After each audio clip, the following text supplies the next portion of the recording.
Hello students, आज हम लोग 8.2 का क्वेश्चन नंबर 4 का सॉल्यूशन करने वाले हैं। क्या करने वाले हैं?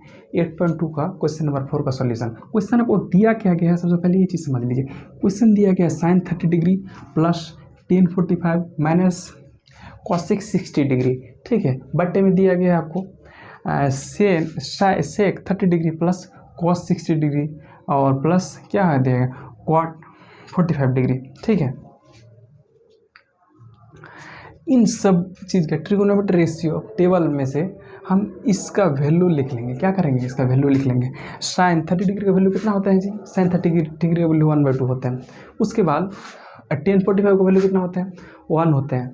cosec 60 डिग्री का वैल्यू हम डायरेक्ट याद नहीं किए हैं। क्या नहीं किए हैं?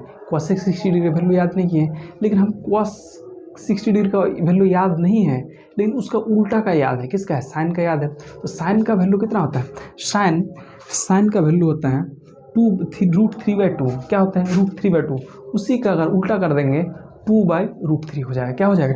2/√3। हम 2/√3 जस्ट उसका वैल्यू लिख दिए। बट्टे दिया गया है तो यहाँ पर आपको क्या करना है? बट्टे लिखना है। उसके बाद सेक 30 डिग्री का वैल्यू हम डायरेक्ट याद नहीं किए हैं, लेकिन हम किसका याद किए हैं? cos 30 degree. cos 30 डिग्री का वैल्यू कितना होता है? cos 30 डिग्री का वैल्यू कितना होता है? √3/2। इसका सेक का क्या हो जाएगा? सेक 30 डिग्री का हो जाएगा 2/√3। क्या हो जाएगा? 2/√3। यही 2/√3 हम लिख दिए, ठीक है। उसके बाद cos 60 डिग्री का वैल्यू कितना है? cos 60 डिग्री का वैल्यू 1/2। उसके बाद प्लस tan 45 डिग्री, tan 45 का वैल्यू कितना होता है? 1 होता है। हम सभी एंगल का जो है वैल्यू है, हम टेबल की मदद से हम इस चीज़ को यहाँ तक लिख लिए। अब यहाँ तक जब हम लिख लिए हैं तो हम इसको बेसिकली करना क्या है? हमको बेसिकली करना है इन चीज़ों को हमको अलजेब्रा या इसको कैलकुलेशन करना है, बेसिक कैलकुलेशन। देखिए ये 1/2 और 1 इसका कैलकुलेशन करेंगे तो कितना हो जाएगा? 1/2 को 1 + 1 करेंगे तो 3/2 हो जाएंगे। क्या हो जाएंगे? 3/2 माइनस √3/2/√3। उसको जो कहते हुए लिख दी। लेकिन हमको नीचे वाला का भी करना है। नीचे वाला क्या करना है? 2/√3 को 2/√3 लिख दिए और 1/2 प्लस 1 का क्या होता है? 1/2 + 1 तो कितना हो जाएगा? 2 से 2 काटेंगे तो 2 + 1 यानी 3/2। क्या हो जाएंगे? 3/2 कर दिए। अब यहाँ तक हम जब कर लिए हैं, ठीक है, तो हमको करना क्या है? हमको करना होगा अब इसका एलसीएम लेना होगा नीचे वाला दोनों का। देखिए फ्रेंड्स, जब किसी भी चीज़ का नीचे का एलसीएम लेते हैं या एलसीएम लेते हैं, जब उसका कॉमन टर्म निकालते हैं, जैसे 8 और 4, इसका एलसीएम लेंगे तो क्या हो जाएगा? 2 से कटेंगे सबसे पहले तो 4, उसके बाद 2, फिर 2 से कटेगा, उसके बाद क्या करते हैं? 2 + 1, तब इसका एलसीएम लेते हैं तो क्या हो जाएगा? 8 आ जाएगा। लेकिन हम 2 और 3 का एलसीएम लेंगे तो कितना हो जाएगा? इसका तो कोई कटने वाला है नहीं, यानी इसका डायरेक्ट क्या करेंगे? हम गुना कर देंगे, 6 हो जाएगा। उसी तरह से वाला 2 और √3 का क्या करेंगे? एलसीएम लेंगे और एलसीएम लेने के बाद इनको इनसे डिवाइड करेंगे। क्या करेंगे? इनको इनसे डिवाइड करेंगे। इनको जब इनसे डिवाइड करेंगे तो 2 और √3 को डिवाइड करेंगे तो 2 से 2 खत्म हो जाएगा। बच कितना जाएगा? मेरा √3 बच जाएगा। √3 को ऊपर वाला से मल्टीप्लाई करेंगे तो 3√3 हो जाएगा। सेम कंडीशन यहाँ पर भी करना है। क्या करना है? इससे डिवाइड करना है तो 3 से √3, 2√3 को डिवाइड करेंगे तो क्या हो जाएगा? √3 से √3 कट जाएगा, लेकिन बच जाएगा 2। ऊपर वाला 2 से इसको क्या करना है? मल्टीप्लाई करना है। और इन दोनों के बीच में साइन क्या है? नेगेटिव है, तो नेगेटिव रख देना है। सेम उसी चीज़ को यहाँ पर भी रिपीट करना है। √3 और 2 का एलसीएम कितना हो जाएगा? 2√3। क्या हो जाएंगे? 2√3। उसके बाद इसको इससे डिवाइड करना है तो 3 और 2√3 से डिवाइड करेंगे तो क्या हो जाएगा? 3 से √3 कट जाएगा, लेकिन 2 बच जाएगा। 2 से ऊपर वाला क्या करेंगे? मल्टीप्लाई करेंगे और मल्टीप्लाई करेंगे तो 4 हो जाएगा। फिर इसको इससे डिवाइड करना है 2 और 2√3 को। जब इसको हम डिवाइड करेंगे तो 2 से 2 कट जाएगा, लेकिन बच जाएगा √3 को ऊपर वाला से क्या करना है? मल्टीप्लाई करना है प्लस 3√3। क्या हो जाएगा? प्लस √2√3। लेकिन यहाँ तक जब हम कैलकुलेशन कर चुके हैं तो उसके बाद करना क्या है? नीचे वाला सेम देखिए, इसका और इसका हम क्या करेंगे? इसको काट सकते हैं, ठीक है। इसका डिनोमिनेटर और इसका डिनोमिनेटर को हम क्या कर सकते हैं, काट सकते हैं। काट दिए, हमको बच कितना गया, 3√3 - 4/4 प्लस 3√2, 4 + 3√2 यहाँ तक आ गया। अब हमको मैथ का एक बेसिक रूल है, नीचे आपको रूट में संख्या रखना नहीं है, नीचे आपको रूट में संख्या रखना नहीं है। इसको नहीं रखने के कारण ये मतलब रखना नहीं है, इस प्रोसेस से बचने के लिए हम क्या करते हैं, उसको क्या कहते हैं, रेशनलाइज करते हैं। रेशनलाइज कैसे करते हैं, नीचे अगर जो संख्या रूट में होगा उन संख्या को क्या करेंगे, उन संख्या को साइन चेंज करेंगे और ऊपर नीचे सेम मल्टीप्लाई कर देंगे। क्या करेंगे, ऊपर नीचे सेम से मल्टीप्लाई कर देंगे, सेम उसी ऊपर नीचे कर दे। उसका करने के बाद हम देखें यहाँ 4 4 4 माइनस 3√3 ऊपर नीचे सेम को इसको काट भी सकते हैं, तो इतना बच जाएगा, पूरा घुमा फिराएगा।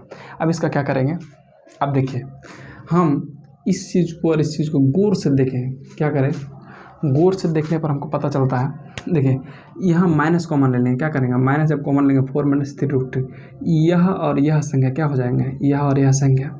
हमको ऐसा लगना रहा है दोनों एक जैसा मिलने लगा है और नीचे भी दोनों मिलने लगा है, लेकिन ऊपर में हम जब माइनस करेंगे तो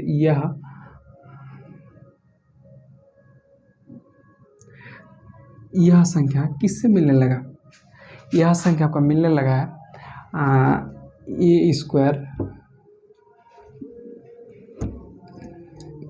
+ b का a - b का होल स्क्वायर क्या हो जाएंगे। इसी चीज़ को हम a - b into a - b या ये square minus plus b square minus 2ab, इसको इस तरह से लिख सकते हैं। क्या कर सकते हैं, लिख सकते हैं, ठीक है। सेम वही चीज़ देखिए, यहाँ a - b और a - b, इसको इस फॉर्मेट में हम क्या किए, इसको लिख दिए फॉर्मूला के फॉर्मेट में, ठीक है।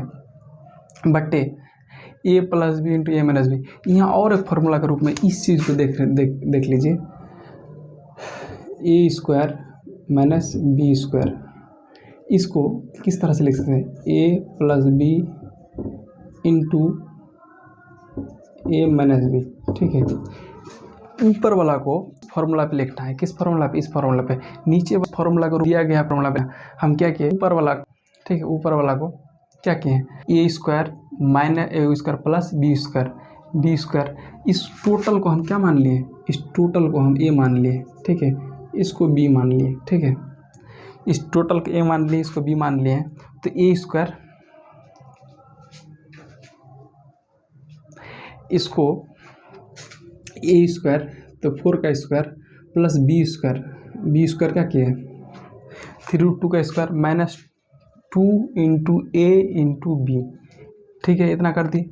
उसके बाद यह a - b, ठीक है, a - b क्या है, a + b into a - b, इस रूप में दिया गया है। हमको करना क्या है, a स्क्वायर - b स्क्वायर, तो a इसको भी a मान लेंगे, इसको भी a मान लेंगे, न b मान लेंगे इसको, ठीक है।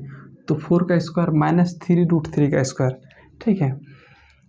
उसके बाद हम जब इसका कैलकुलेशन करेंगे तो 4 का स्क्वायर कितना हो जाएगा, 16 हो जाएगा, और b का स्क्वायर करेंगे तो 3 का स्क्वायर कितना 9, और √3 का वर्ग करेंगे तो 3 हो जाएगा, तो 9 × 27 27 हो जाएगा। उसका 8 8 × 24 √3, ठीक है, लिख दिए। उसके बाद 4 का स्क्वायर कितना 16 हो गया। उसका 3 का स्क्वायर कितना होगा 9, और √3 का स्क्वायर कितना होता है, √3 का स्क्वायर 27, 16 - 27, ठीक है, यहाँ तक तो हो गया।